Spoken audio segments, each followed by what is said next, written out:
Hi, this is Larry with Larry's Animal Safari. Hey, today I'm just doing an update on the mason bee houses. I got one of them here that's got a little activity. We're about May 31st, and let's just take a look, see what we have. Here we go. Now this particular house, I've got 2 or 3 that I've seen coming in and out, and let's take a look. Watch for one to come out of there. Of course, our house is got the block. You can see the bottom right, we've got a mud plug down here. I've got a couple bees that are going in here. I haven't seen any yet at the top. So let's see if we can catch somebody coming out of there. As you can see, I've painted the outside of this house with white outdoor paint, and I did not paint the inside.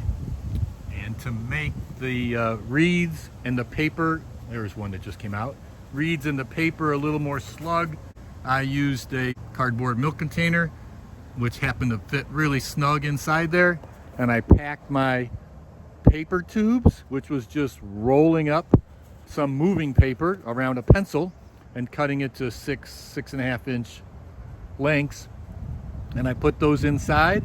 And then I've got some of those reeds, and I use those as a natural tunnel. And these reeds are soft enough that I can break them open with a little chisel or a screwdriver. If you try to use bamboo, the material is just too strong to crack open easily, and so these work out really well. So here comes a bee. Where is he going? There's 2. I got a honeybee. Honeybee trying to visit. All right, there we go.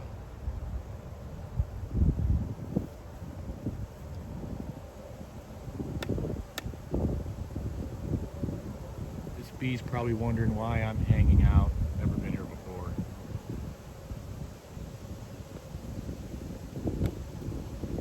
He says, "Is that mine?"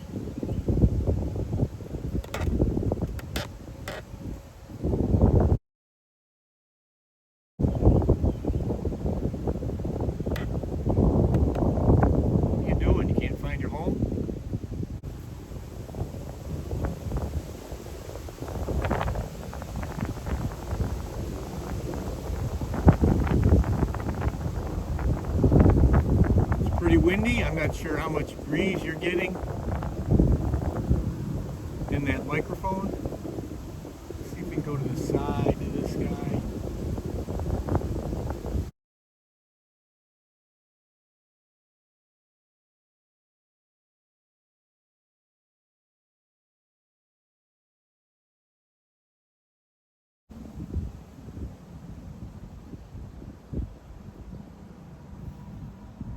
I've got 4 houses on this property. There's another one just came out. So it looks like we got some activity. I was going to switch these tubes out for smaller size for leaf cutter bees, but we're not going to take them out of here since I still have a lot of activity. There we go. See if we can catch this female coming out of there at the end.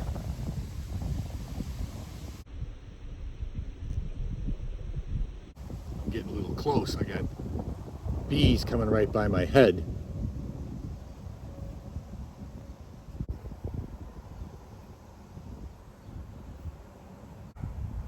So we are not going to change out any of these tubes since we still have activity. Let's go check a couple other houses out.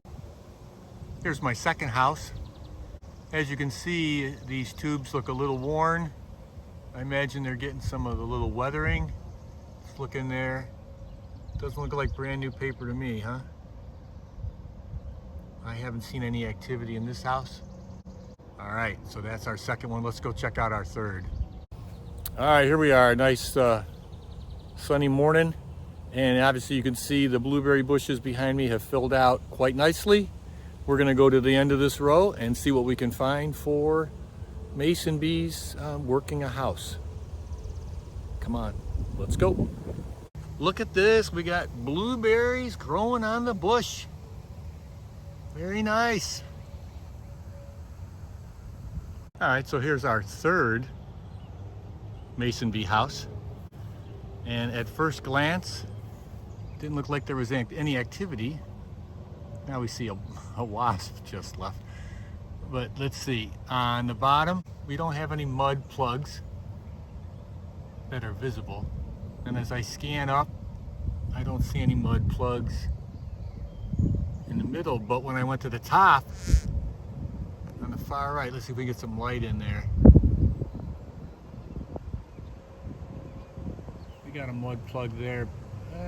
There you are. We've got a mud plug on the end of that reed. Maybe another one up top. Yes, we have two. So we do have a non-mason bee visitor. That was that wasp we saw a minute ago. I'm going to lower my camera. All right, now ordinarily I would have come out here and pulled out my tubes for my mason bees and replaced it with leaf cutter bee tubes, which are smaller. Actually, I use blocks for the leaf cutter bees. But basically you pull them out and store them for the summer someplace like your garage or a shaded area with a net around it so no parasitic wasps or flies can get at it, or birds. And then in the fall, say September or October, open up your reeds and your paper tubes and harvest your mason bees. They need to develop all the way through the summer, and in the fall they are basically adult bees that we'll call it hibernating. They'll wait to emerge until the following spring. So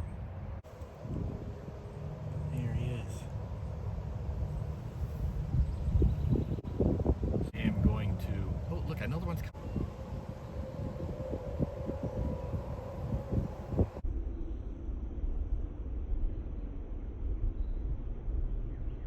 Okay, so we have no activity for mason bees in this house, so I'm going to switch out the tubes to these blocks and hope we attract some leafcutter bees. All right, so we got ants everywhere, eggs. Not a good spot for bees. That's probably why they weren't here. I'm going to let this sit for a week rather than stick a new block in there and have the ants just take that over. So we'll see what happens.